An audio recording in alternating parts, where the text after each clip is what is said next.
Recent changes in the British legal system have caused resonance among both politicians and ordinary citizens. British jurisprudence, for many years considered one of the symbols of justice and independence, is now under threat. The new system, under which judicial decisions, including sentencing, now take into account such factors as the race, gender and personal circumstances of the accused, violates the principle of equality before the law, which has always been a cornerstone of British justice. The changes have sparked a storm of criticism, especially among those who believe that the so-called correction of historical injustice leads to entirely new, unpredictable consequences. That there have been infringements on free speech that actually affect not just the British, of course what the British do in their own country is up to them, but also affect American technology companies and by extension American citizens. So that is something that we'll talk about today at lunch. We've had free speech for a very, very long time in the United Kingdom, and it will last for a very, very long time. Well, no, I mean, certainly we wouldn't want to reach across US citizens, and we don't, and that's absolutely right. But in relation to free speech in the UK, I'm very proud of our history there. J.D. Vance, an American politician and social activist, has not been left out of the discussion of this reform. His sharp reaction to the latest initiatives in Britain exacerbates the already pressing issue of fairness in the legal system for Britain. He emphasizes that the new system, in which race and gender play a crucial role in determining punishment, undermines the foundations of fairness. He argues that despite the supposedly good intentions to correct historical injustices, such moves create an entirely new, and arguably more dangerous, injustice. Whereas the law was previously act-oriented, it now begins to rest on the identity of the individual, which, according to Vance, means the end of justice as such. Vance pays particular attention to the fact that a new justice system focused on amendments related to the gender, race and social status of the accused could result in white Britons being disadvantaged. The principles of equality before the law, on which the British judicial system was built, are now under threat as race and gender identity begin to play a crucial role in the sentencing process. One of the key points that Vance criticizes is the idea that such changes will lead to a two-tier justice system, where the same crimes may be punished differently depending on the social background and ethnicity of the offender. And while judges were previously, at least theoretically, required to be impartial, the new approach, according to Vance, turns justice into an instrument of political correctness, stripping it of fairness and neutrality. The discussions of racial and gender justice have become an important element of the British political landscape, but Vance, like many of his supporters, believes they lead to a distortion of the original values of British justice. In their eyes, the goal of righting past wrongs and giving minorities a second chance becomes a problem because it jeopardizes the very concept of equality before the law. What is justified as a fight against discrimination becomes, for many, a serious threat to the principle of impartiality. Thus, with each new move to reform the judiciary, the UK is moving away from its traditions of fairness and equality before the law. The idea that everyone should be punished according to what they deserve, regardless of their personal identity, is now beginning to be seen as outdated. But for many, including J.D. Vance, this is precisely the principle that should underpin justice. A system in which a person can be punished or acquitted not for their actions but for their membership of a particular social group is seen by Vance as dangerous. He draws attention to the fact that, despite all attempts to justify these changes by fighting inequality, the new laws only fuel social conflict by creating a sense of injustice for those who feel their rights are being violated. In addition, this practice makes people wonder whether the legal system can be trusted at all if it decides to be punished based not on specific actions, but on a person's group affiliation. Returning to a more global context, J.D. Vance reminds us that the UK was once known as a country with a reliable and fair justice system, one of the most efficient and respected in the world. Today, however, according to Vance, it has begun to move towards political correctness, making its legal system less predictable and more susceptible to political influences.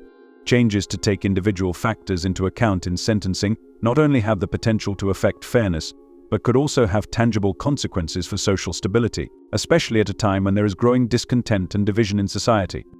Against this background, J.D. Vance's criticism of Britain's new judicial system seems particularly pertinent. His view that Britain is losing its former virtues and becoming a country where personal identity determines fate, rather than objective evidence, has resonated widely among those concerned about the state of justice. And while proponents of reforms may argue that they improve society, Vance's arguments point to the possible long-term risks that accompany such changes. A justice system devoid of impartiality could erode the foundations on which public trust in state institutions is built. In turn, a new system that takes into account personal characteristics, such as race or gender, could disadvantage those who until then felt protected from discrimination, which is why their rights must be protected at the level of the law. But however well-intentioned these changes may be justified, they may not play into the hands of those who end up among the aggrieved, facing a system that does not take into account personal merit, but only social status and background. Such reflections make the situation in the UK increasingly tense, especially when it comes to issues affecting not only national interests, but also international relations. J.D. Vance did not miss the opportunity to criticise the leader of the UK Labour Party, Keir Starmer, for his behaviour in light of the reforms related to the new sentencing rules and their impact on society. Despite Starmer's best efforts to portray himself as a champion of minority rights, Vance emphasises his hypocrisy with increasing persistence. The whole situation of the two justice systems he talks about, in the context of race and gender preferences, resonates quite well with Starmer's own comments. He has repeatedly stated that change is necessary to correct historical injustices, especially against minorities, but Vance sees this as mere political hypocrisy. At a time when Starmer is making public statements of support for new laws and regulations, claiming that they will help create a more equal society, in doing so he fails to brush aside a number of issues that make it difficult to accept his position. One such issue, for example, is Starmer's changing views on immigration and border control. His earlier statements that the UK should leave the doors open to anyone who wishes to enter contrast sharply with his current statements, in which he pretends that he has suddenly become an advocate of stricter immigration measures because public opinion has begun to change dramatically.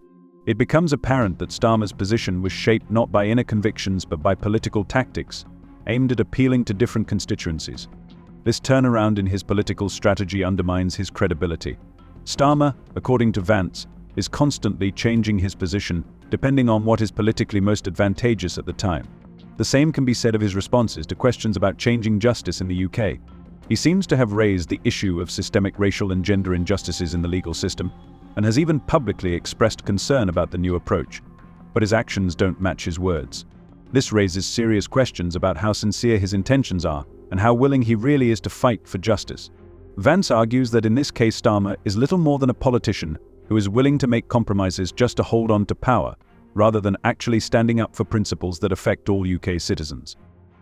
Furthermore, when Starmer claims that free speech is flourishing in the UK, J.D. Vance strongly disputes these claims. He emphasises that freedom of expression, upon which the entire British legal system has traditionally stood, has been increasingly restricted in recent years, most notably through hate speech laws. Vance points out that such laws have become tools for suppressing critical voices and creating a climate of fear among citizens. In recent years, laws against hate speech have become stricter in the UK, and while justified on the grounds of protecting vulnerable groups, in practice they often result in people who speak out being harassed. This approach limits freedom of speech and leaves aside the basic principles on which Vance believes a democratic system should be based. This fear of a lot of politically incorrect speech, which is felt in the UK, undermines the very foundations of a democratic society, Vance argues. In his speech, he gives examples of how the law can be used to penalize people for expressing their political views. Significantly, these laws, while enacted to combat hate speech, are in fact often used to stifle normal political debate. To say the least, even the most seemingly innocent speech can be censored if it does not conform to the official political line. Thus, the old principles behind the idea that every citizen has the right to free expression are beginning to crumble. Vance raises another important issue, the use of these laws for political manipulation. It is clear to him that governments, including the current UK leadership, are using these laws not to protect people's rights, but to increase control and suppress opposition. In particular, those who criticize the government or express an opinion different from the official line are easily targeted for prosecution on charges of hate speech. This makes people afraid to speak out openly for fear of repercussions such as fines, arrests, or other sanctions. While for Starmer free speech seems important only as part of his political platform, for Vance free speech is the foundation of a democratic society. In his view, this issue cannot and should not lend itself to political manipulation. When freedom of expression is restricted by laws that can be used to persecute political opponents, it threatens the very existence of a democratic system. And so, despite all these changes, political figures like Starmer continue to argue that all these measures serve the public good. J.D. Vance, however, sees this as a serious misconception that could lead to the destruction of the very foundations of the legal order in the UK.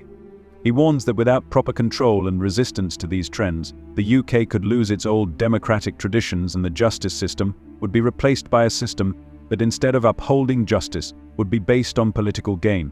Ultimately, Vance warns, this will lead to the consolidation of power by elites and politicians willing to use any means to achieve their goals, including manipulation of justice and free speech laws. In light of recent changes to the British legal system, and in the context of criticisms put forward by figures such as J.D. Vance, the UK faces a real threat of losing its former values. A system that once served as a model for other democracies now risks becoming part of a global trend that undermines traditional liberal democratic principles. J.D. Vance has repeatedly pointed out in his speeches that the UK, once considered a bastion of freedom, truth and justice, is now beginning to threaten these values. He emphasizes that the loss of these foundations is not just a loss of legal integrity, but a significant weakening of national identity. In his view, Britain, along with other Western countries, is moving down a path that could lead to the destruction of democracy as we know it. Above all, this relates to the changes that have taken place in approaches to justice. J.D. Vance believes that any attempt to reform the legal system, to make it more inclusive and fair in terms of equality for all social groups, has serious consequences. New laws that now take into account characteristics such as race, gender, and social status have the potential to radically alter jurisprudence, undermining the very essence of what makes the justice system fair. All of these changes, Vance argues, have led to a system in which justice is no longer blind or neutral, but begins to depend on who is standing trial. Whereas until now the right to fair punishment has been the foundation of British law, there are now situations where the same act can be punished differently depending on who committed the crime. But these changes are only part of a wider picture in which Britain faces a serious challenge at the level of its fundamental principles. Vance notes with particular concern that the tendency to simplify and erode liberal values, such as free speech and individual liberty, is common not only in the UK, but also in other countries. And already these new practices are beginning to spread beyond the UK, threatening other nations including the US and Australia. J.D. Vance argues that by following the British example, many countries may soon face the same problems when laws aimed at social justice begin to threaten the basic rights of citizens, such as freedom of speech and freedom of expression. When the UK becomes an example for such global change, Vance warns that it could lead to a major crisis. He emphasizes that the main threat lies not only in changing legislation, but also in how these changes will be interpreted and applied in the future. The established system, based on the principles of democracy and liberal ideology, will no longer be able to effectively protect the rights of citizens if justice is not based on equality before the law, but on favoring certain groups. In this context, just as with other legal systems, it is important to remember Britain's unique role in world politics. A country that was once seen as the embodiment of the ideals of freedom is now questioned about its role in maintaining democratic standards on the international stage. Vance points out in his remarks that if Britain continues on a path that leads to a weakening of its legal traditions, it will mean that the world is losing one of its last bulwarks in the struggle for true freedom. However, Vance realizes that this situation is not unique to the UK alone. He sees it as a manifestation of a broader trend that encompasses many Western democracies. He points to the US, where he believes there are serious risks that identical practices that have come to the UK could begin to permeate the American justice system as well. Already, Vance says, America could face the same problems as the UK, especially when it comes to the right to free expression and political correctness, which is being tried to be enforced through hate speech laws. In this context, Vance emphasizes that if such laws continue to proliferate in Western countries, they will seriously undermine the tradition of free speech, making it impossible to have a normal political discussion and fight against real issues. However, his most worrying point is that the changes that are taking place in the UK are already beginning to affect international politics.